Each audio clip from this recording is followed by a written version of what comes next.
Hello. Well, I think I'll turn the camera on for just a second to give an update as to what happened yesterday. There seemed to be some interest in the process of, or the fact that I was giving notice, and some people. Thank you for your nice comments, everybody. I'm sorry I haven't been able to get back to everybody. I really do appreciate what you guys said. There was some interest in the fact that I was giving notice to my employer in Japan yesterday of my intention to leave the school in order to move to the United States and start a new job there. And I mentioned in the video yesterday, which is titled Giving Notice. Oh, this guy's letting me go. Thank you. Arigatou gozaimasu. There was, the title of the video was Giving Notice, and I was describing the difficulty in making a graceful exit from Japan in such a way that you can do it in accord with the Japanese custom of leaving in March, at the end of March, and starting something new in April, and how that just didn't jibe with the more ad hoc, how do we do it in the States? It's more opportunistic, more spontaneous system of doing things, of looking for a job and simply starting whenever. So I just couldn't get the two to match. Sorry I'm being long-winded and getting started. But yesterday, everything went really well. I talked to my boss. I was really nervous, but I went in and I talked to him, and he just reinforced the whole experience, the whole school. Just reinforced what I've all long known about the Japanese, which is their gentleness, their courtesy, and their never-ending bounty of concern for the welfare of others. The selflessness of the Japanese is amazing. I mean, no humans are perfect, of course. They're people like anybody else. I don't want to go down that track, because sometimes people do that. We idealize others, seeing that they don't, in some ways trying to imagine that they don't have the faults that we see in ourselves. On Japanese, I don't want to, take away the humanity of the Japanese by describing them as anything other than humans. They are, but they are a very refined group of human beings. Their culture is very highly developed in the arts of social graces, and of finding ways to avoid upsetting the well-being and the harmony of the group and of other individuals. And the way that everybody responded yesterday to my announcement that I was leaving, the ones that I talked to at least, especially my boss, just reinforced that. My boss was completely understanding. He's a very worldly man, and it was clear that he had encountered this situation before, possibly with prior teachers who have been in the same situation. But also the fact that he's, like I said, he's a worldly man. He understands how the world works and outside of Japan, and he knows that he without even needing to say anything, he understood him completely, the situation that I'm facing. And he was great. I mean, it almost brought a tear to my eye when I was talking to him. And so he asked me, when are you going to leave? And I had planned to leave, to quit have my last day be the 15th, and then that would give me a week to fly out on the 22nd and start work on the fly out on the 24th and start work on the 27th in the States.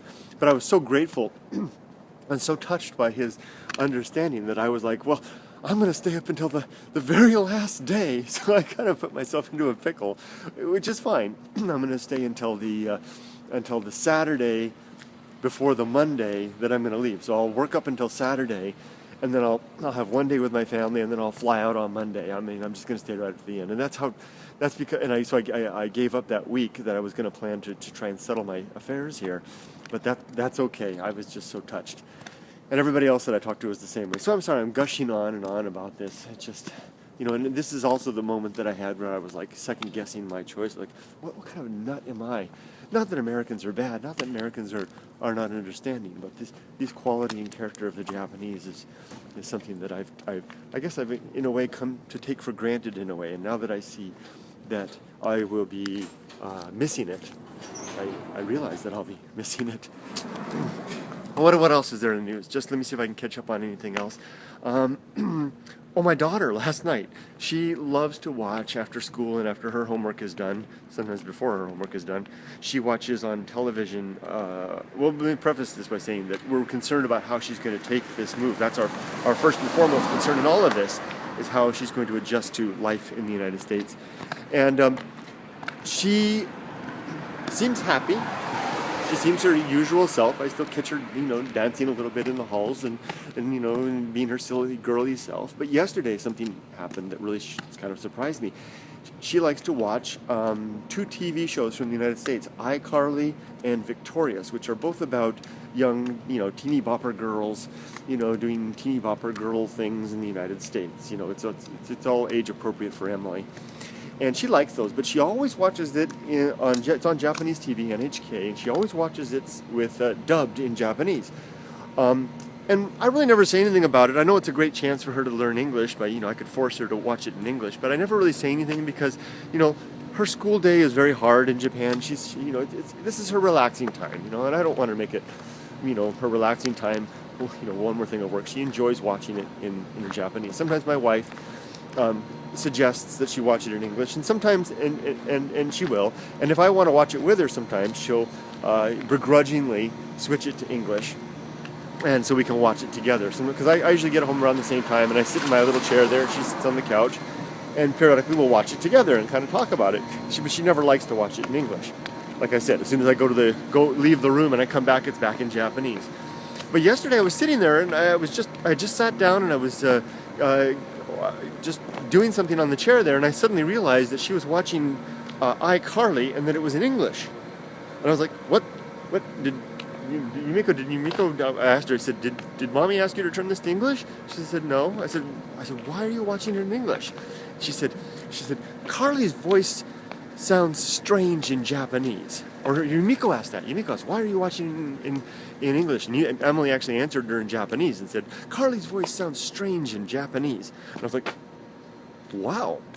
She elected to change it to English on her own. Now you see where I'm going with this. I'm being long-winded in this video this morning, but basically she of her own volition elected to switch it to English, and I can only imagine that. And she and I were having fun, and then I decided I wanted to encourage this, so I sat there and I hunched up in the chair. Let's watch this together, and I was enjoying it, and I was noticing she was laughing at the right stuff, and I got up and I went to the restroom or something, and I came back and she had paused it and then rewound it so I wouldn't miss anything and we could watch it together. And I was like, oh, good, this is great. Not only is she doing it in English, but she's sharing it with me, because she and I really don't have that kind of connection here in Japan, because she lives in the world of Japan and I live in the world of where I live.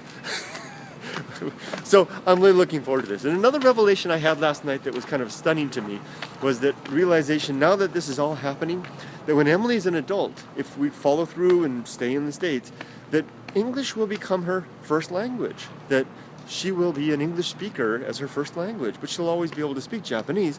But I was excited by that because I never really think about that. In the current context, I always imagine her as an adult in this Japanese world, and she's got this foreign father that just kind of is in the periphery, me, and you know what I mean? But in this, because I've been a failure at the Japanese language, but my wife is very good in English, and if we're in the States, Emily's first language will be Japanese. So this is me talking about my selfish interest. I'll get to participate more in her life as a result, and her mother, who speaks English just fine, will also be a part of this, and Emily will have the Japanese. So if I'm going on and on, it's just kind of, I guess, reaping some of the hopeful fruits, the hopeful bounty of this. Now let's finish with some tricky news, because it's not all roses and blossoms. We did break the news to our family, Yumiko's family, and everybody was very supportive. But I could definitely tell that her father, remember, her mother has Alzheimer's disease, so she really doesn't know what's going on anymore. But I could definitely tell that her father was hurt, which I knew was going to happen, because he was hurt when she left.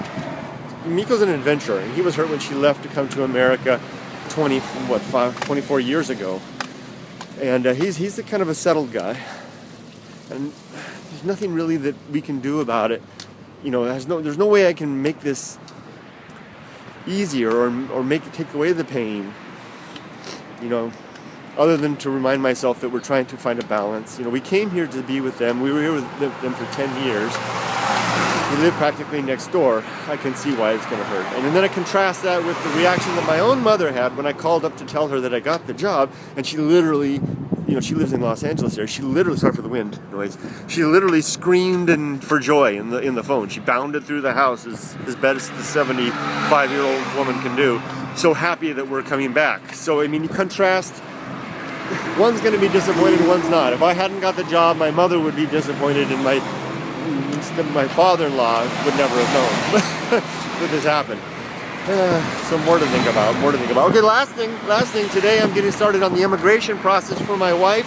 I'll be in contact with, I've decided to get the help of a lawyer.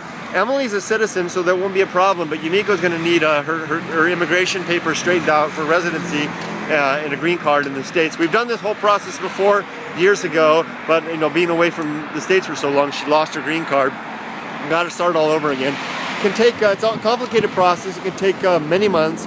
Unfortunately, there are interim visas after we file the right forms. There are interim visas that will allow her to come and live in the United States while the process is happening. I don't expect any problems.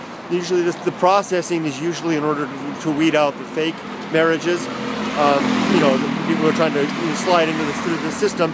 But I don't think they'll have any problem with us. They actually do. We did this before. They take us aside in the separate rooms and they interview. What kind of toothpaste does she wear? What kind of toothpaste does she wear? What kind of toothpaste does she use? What time in the morning she get up? And I didn't know any of the answers, so I'm surprised they let us through. But I don't think we'll have any problem this time. But I've decided I'm just going to make it easier because it was really hard last time. I'm just going to contact the lawyer. I'm going to do that this morning in the States and get an attorney to help me out with the whole process. As soon as I get back to the States, work closer to that person. Almost 12 minutes into this, and I'm almost at work, so I'm going to sign off. I wish you guys a great day. This is kind of just a rambling stream of consciousness video, but maybe it's good that I do these sometimes because, remember, part of the reason I'm doing this is to have a record for the future, for my daughter, my family, and anyone who might be interested in this process. So capturing these things kind of in a spontaneous manner may be a good way, because sometimes it's the details that you take for granted that are sometimes the most interesting in hindsight. Sorry for my sniffles. It's cool. See y'all later. Have a great day. Peace. Bye-bye.